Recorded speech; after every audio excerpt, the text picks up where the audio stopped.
Hello and welcome to the American Political System, History 101, where we're studying the history of politics in America. And here is a copy of your book. It's Government. I think it's edition 7. And we are on chapter 1 today. I am Jennifer Hobson-Plattner, and I am your instructor for this political science class. Okay, we're going to start with chapter 1, America in the 21st Century. This first chapter really lays a lot of foundational and groundwork. So I want to make sure that you read it very carefully, very slowly, and please remember that you have quizzes on the reading, and that's basically so that you'll do the reading. So it'll be either matching or it'll be multiple choice, but you will have quizzes on the reading. So read it carefully, and there are just a lot of terms in here. You want to make sure you pay careful attention to the terms. It begins about, it talks about at the beginning government being too small or too large, and you have this two-party political system where conservatives often advocate for a smaller government and less control, and liberals often advocate for a bigger government with more social programs. Okay. Let's see.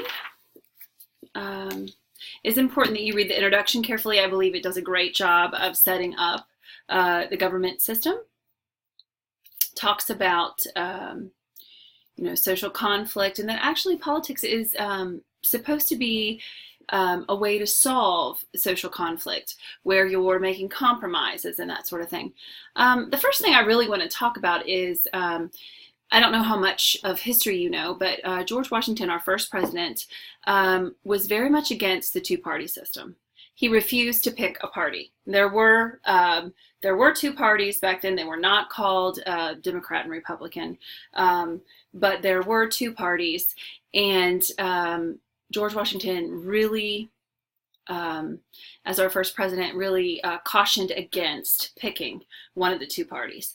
He thought it would tear our country apart and pit people against each other rather than bringing them to the table. So what he did in his presidential cabinet, which is really important, is he actually picked two people from one party, Thomas Jefferson, and another, I believe it was a Secretary of War, were of one ideology, which was a small government. And then he picked two people that Alexander Hamilton, which represented a bigger government, which would be today's Democrats and Republicans. So he picked people from each party that served on his presidential cabinet.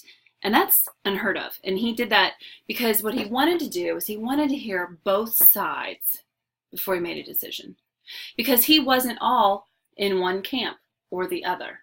And I think, especially with this election coming up, we're sort of seeing that, that when you only have two choices, what if you fall somewhere else?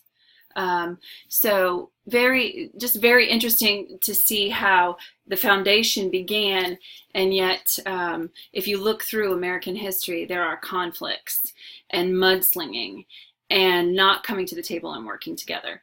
Another thing to talk about, President Reagan was often a president that both Democrats and Republicans really liked in many ways, although he did spend $3 trillion on defense, which is not actually a conservative mode of economics, but Reagan was known as a communicator and really brought people together. And what you need to know about Reagan, something I learned as well recently, is he was a Democrat for 25 plus years. Then he switched to Republican. So he knew kind of the ways of one party, became the other party, and was able to really work together and bring them together. So that is really important to keep in mind. Okay, so they talk about institutions, social conflict, politics is supposed to come together. And like I said, Reagan was a communicator. He was very, very good, very talented at bringing people that his policies did not line up at all. and he would eat dinner with them and talk about it and see what they had in common and what they could do in progression. So I just think that's a really good model to think about. It really talks about politics is to resolve conflict, which that's not really what we think about right now. Government, power, authority, public services that they talk about, are not national culture. This week I'm going to ask you in your discussion question to tell me a government figure, president, leader, maybe it's a mayor, maybe it's anyone in politics at all that you actually really admire or look up to. And I will share mine, and that is Cyrus the Great. He was a Persian emperor thousands of years ago. And what he did, it talks about here the national culture. Should we keep, people who have their Indian culture, or maybe they're immigrants from Ireland, immigrants from China, should we try to Americanize everyone and make them all the same, or should we value their, their different cultural flavors that they bring to America? And what I love about Cyrus the Great, first of all, the first day he was a Persian emperor, the very first day that he was in power, he freed all the slaves, completely unheard of, all of them. Then what he did, he went from nation to nation to nation to nation in his empire, and he said, show me what is the best of your country. And I'm going to show you what's the best things about my country. And what he would do is he would exchange ideas, and actually, if they had fantastic food or a wonderful festival or some sort of a dance or a holiday that was fantastic, he would share and exchange these ideas. And he would keep their wonderful ideas and their wonderful cultural different cultural identities, and he would bring them back to his palace, and he would practice them. And it's just really a different way of thinking about things. And he was a very beloved ruler.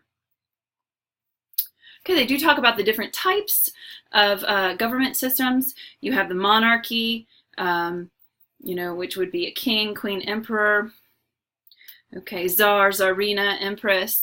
The divine theory is really tricky, because basically it says if you're the king or the queen, in a lot of history, it says that you can never be wrong because God made you king. So you're kind of a god, a mini god too.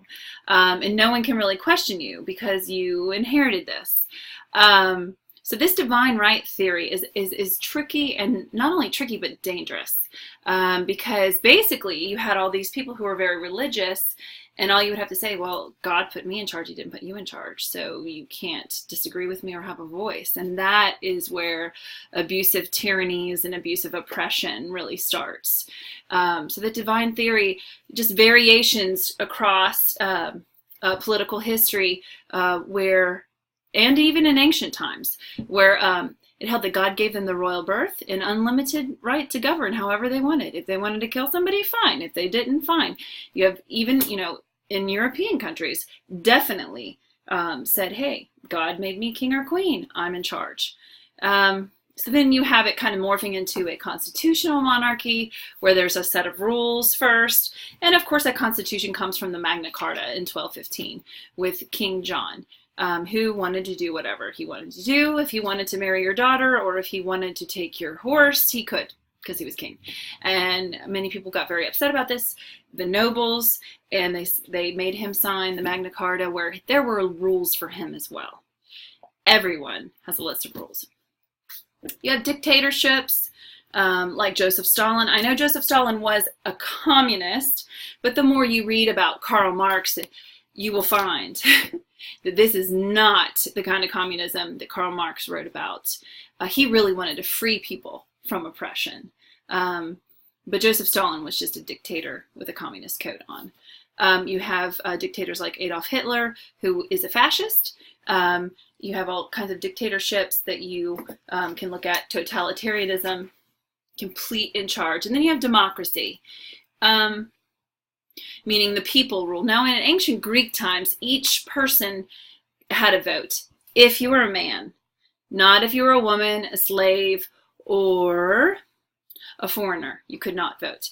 And we will talk more about, the core are the people who hold the power, and then you have this theory of periphery on the outsides, those people who do not have the power, or they're kind of outcast. And on the periphery of this first democracy were women, foreigners, and slaves. They did not get to vote. So each and every time there was a decision, the men would gather together and they would vote. And that's true democracy. That's not what we have in America today. We have you have the direct democracy, and then you have the representative democracy. And we have the representative democracy where we vote for representatives who are trained to make those decisions. And if we don't like their decisions, then we vote them out.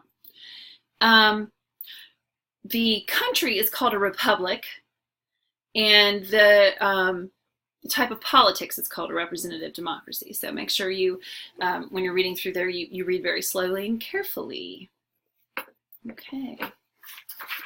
And they talk about plutocracy, which means government by the wealthy, also an oligarchy. And what's amazing is I love these different kinds of political systems. And what's really cool is when you can find where that political system once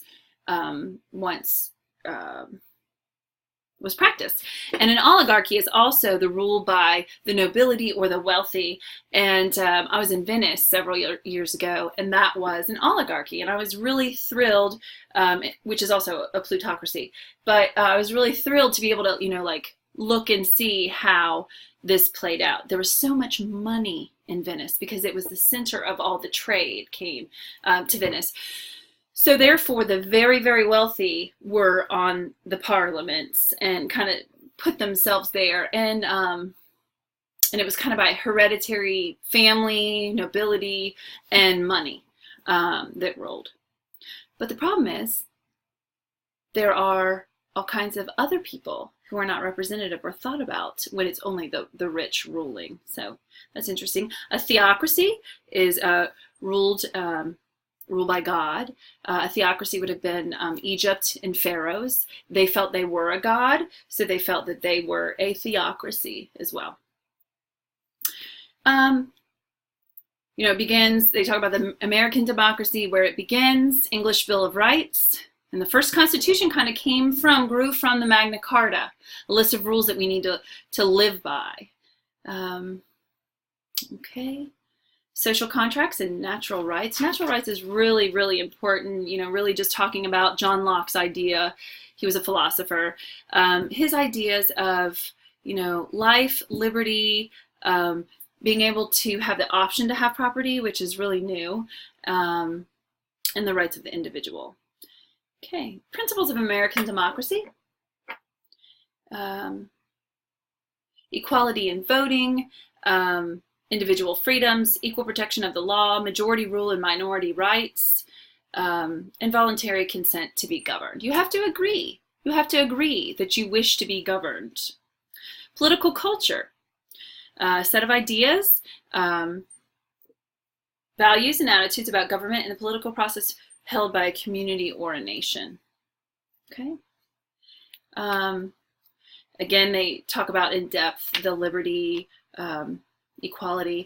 And another word for equality is democratization. And what you'll see throughout history is a hierarchy. In the Middle Ages, you would have someone who was at the top, the king, then the lords, and then you would have the knights, and then you would have the serfs, okay? And it was in that, and you could not go outside of your hierarchy. And democratization is a leveling of the playing field, okay? Bringing equality to all. And that's an ever-step process, because, a new group will rise up and it'll want to be subverted due to this or that, and you just need to kind of question and look at that and say, do they have the same rights as everyone else? Because if they don't, they need to, because that's what democratization is all about.